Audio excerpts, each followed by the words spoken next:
Ketua Umum Golkar yang katanya tetap akan maju Pilpres meskipun survei-survei menunjukkan, dan saya tahu ini survei internal juga angkanya nggak jauh-jauh, hanya 0,3% gitu ya, yang terakhir disebutkan. dan kemudian Erlangga kemarin kelihatannya juga tetap firm dia maju, apalagi dia bilang terima kasih karena sekarang elektabilitasnya merangkak naik. Bayangkan 0, saja merangkak naik itu. Karena dibantu baliho oleh para pengurus-pengurus di daerah. Jadi berapa sebenarnya elektabilitas sebelum dibantu baliho di daerah-daerah itu? Jadi bayangkan orang yang startnya harusnya minimal 7-8% itu kan.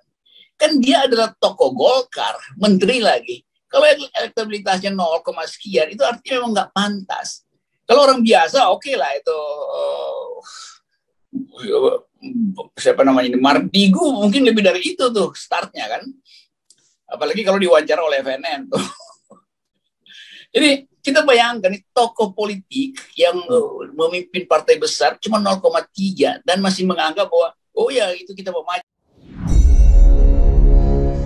Mak dek jantung ini ketika Om Rocky ngomong tadi. Dia itu punya lidah api. Kalau ucapannya sudah terlontar, ntar nyalon beneran dan jadi itu si Mardigu. Bagaimana Om Rocky? Lah kan repot para all mind. Menurut pendapat saya pribadi nih ya, seperti nanti di tahun 2024, perpolitikan itu bukan masalah calon atau individunya siapa lagi deh. Yang lebih penting adalah konsep bernegaranya dan siapa saja tim di belakangnya yang mendukung dirinya. Kita mencontoh negara demokrasi Amerika. Jangan mencontoh Putin Rusia yang terus ubah undang-undang negaranya hingga saat ini Putin sudah 25 tahun menjabat, lalu dibuat hingga tahun 2036 Putin menjabatnya. Atau Xi Jinping yang awalnya di tahun 2013 adalah orang terpilih Politbiro, lalu di tahun 2017 dia mendapatkan mandat presiden Tiongkok seumur hidup. Semuanya bukan berdasarkan demokrasi, namun autokrasi, dan tidak terjadi di Indonesia karena pemimpin yang sederhana, baik dan merayat tersebut tidak gila jabatan, tidak ingin 3 kali, tidak ingin menambah 1 periode lagi. Tidak mungkin.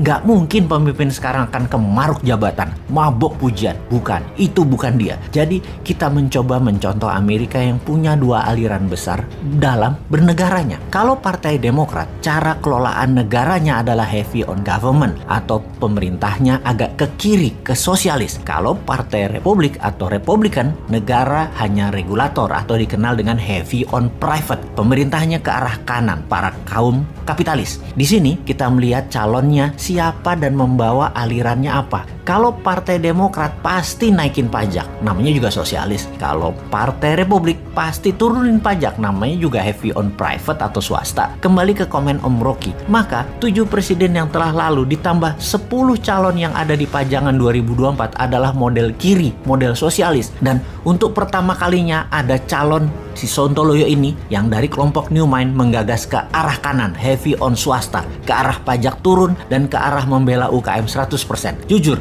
belum pernah ada. Jadi bagaimana kalau konsep New Mind didiskusikan terlebih dahulu? Kalau memang tidak diterima, ya buat apa dimajukan? Bener nggak? Sontoloyo po pantes. Itu harus dibongkar dulu. Sungguh, di setiap pejabat negara atau pemimpin negara pasti punya genre atau aliran di dalam mengelola ekonomi negaranya. Ada negara liberal, sosialis, kapitalis ala Amerika, sosialis kapitalis ala Tiongkok, dan banyak lagi yang dimodif sana-sini sesuai dengan keilmuan pejabatnya. Kita coba fokuskan. Dalam pemerintahan yang sudah berjalan 3 presiden terakhir di Indonesia ini atau 20 tahun terakhir ini, posisi ekonomi bernegara masih mementingkan upper of pyramid atau elitis. Ini membuktikan bahwa di sisi ekonomi 3 pemerintahan terakhir mengadopsi sosialis elitis ala Partai Demokratnya Amerika dan ala komunis Tiongkok. Jadi dari kacamata awam, kita lihat para calon 2024 mulai dari oposisi, juga incumbent termasuk Pak Jokowi yang katanya sangat minat menjabat 3 kali walau saya katakan nggak mungkin karena beliau orang baik dan tidak rakus jabatan. Juga para gubernur yang akan menari di tahun 2024, para tokoh politik kental sekali dengan 3 genre terakhir politik selama 20 tahun terakhir alias sosialis elitis. Sosialis elitis adalah pro BUMN, dan pro-elitis membela oligarki.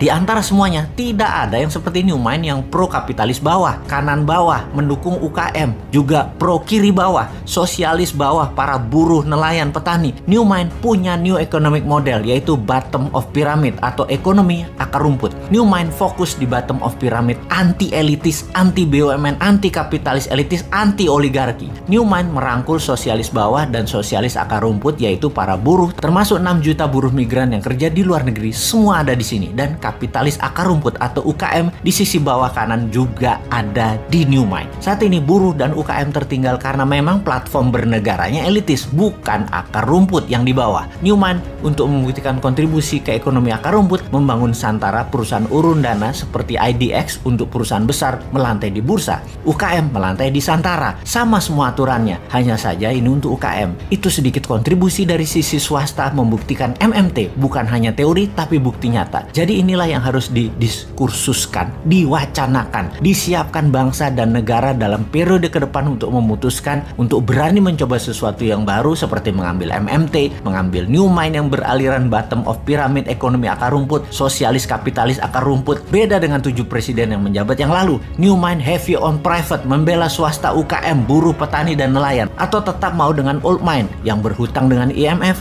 dan FDI-nya Tiongkok. Monggo dipikirkan dan diviralkan.